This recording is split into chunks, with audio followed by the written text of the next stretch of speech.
Hey, this is Bay Area Blind Mom. Please join the Accessible Origami Project Facebook group. And to access written instructions for origami models, go to bayareablindmom.com. So today we are going to fold a mini wallet or folder, and we're using an 8.5 by 11 regular sized paper. My paper is a little bit on the heavier side. I think it's maybe 24-pound paper, but any paper will do as long as it's rectangular.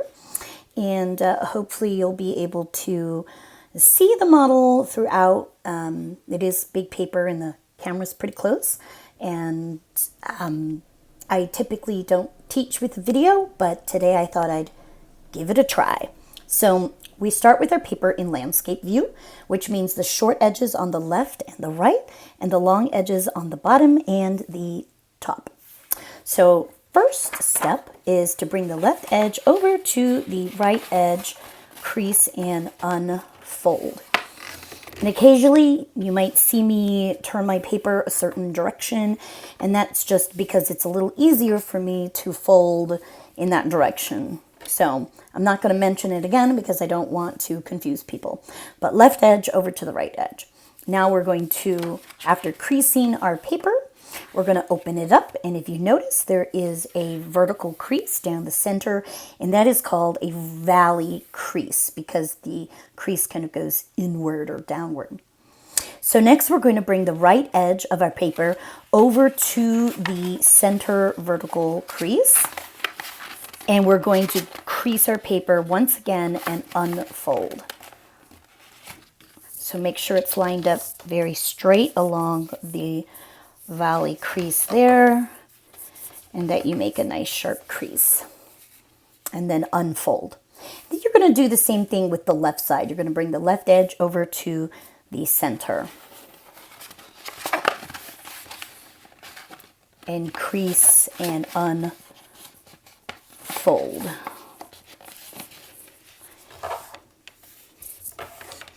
Okay, and then now you have 3 valley creases going vertically down your paper. So next we're going to look at the right corner of our model, and we're going to fold it down and in and line it up with that very first vertical crease that we encounter. We're making a dog ear, a triangular flap, whatever you want to call it. We're bringing that corner down and inward. Essentially, what was the top edge of the paper is going to line up and become a vertical edge of the left side of that triangular flap. We're going to do that to all of our corners. So for me, it just helps to keep rotating the paper around to do that.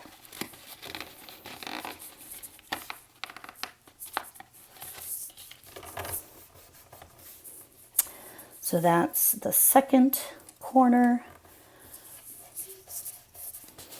And now I'm doing the third corner. And now I'm doing the fourth corner.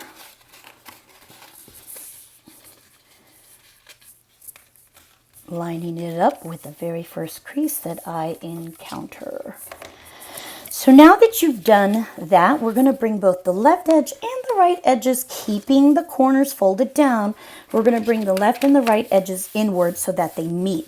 Now we have a rectangle, but it's in portrait view. The short edges are at the bottom and the top. The long edges are on the right and the left. Notice that there is a triangular area at the top.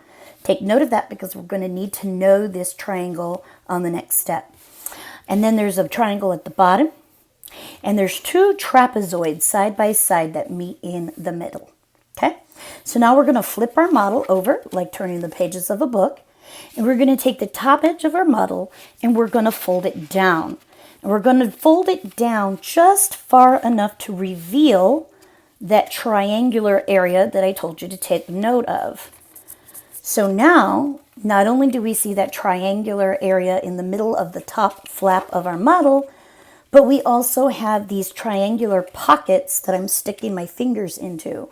There's one on the top left and one on the top right, okay? Take note of these pockets because guess what? We're going to use them again very soon.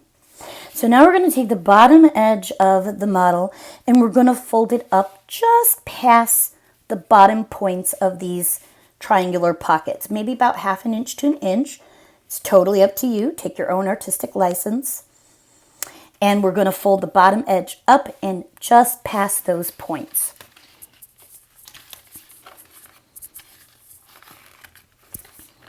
Okay. So once you folded it up, make a really good crease. Okay. And now you lift up the bottom flap just enough to insert the top points of the flap into those triangular pockets. So again, you lift up the bottom flap and insert the top points of the bottom flap into the triangular pockets. The very last step is to fold the left edge over to the right edge, and voila, you have a beautiful mini wallet. If you pick up your model, you notice that along the spine of the wallet, there are these pockets, front pocket, back pocket. You could slide business cards in there, receipts in there, cash in there. If you open up your wallet, you'll notice that there are 5 pockets. You have a pocket on the top left, top right, bottom left, bottom right, and the 5th one is this horizontal edge right here. And you could pull it forward and you could slide coins in there. This is, oh, and there's one more pocket on the far left and right edges. If you insert your finger between the front and the back flaps or the front and the back layers, you can insert your finger on either side and your fingers can touch in the middle. So you could stick bills in here without needing to fold the bills. This is a great way to put some cash in here or some gift cards, business cards, credit cards if you don't want to carry around a big thick wallet or a purse if you're going out, and just fold it and slide it into your pocket. And if you want, if this is a gift, you could write your name on the cover and hand it to someone on their special day.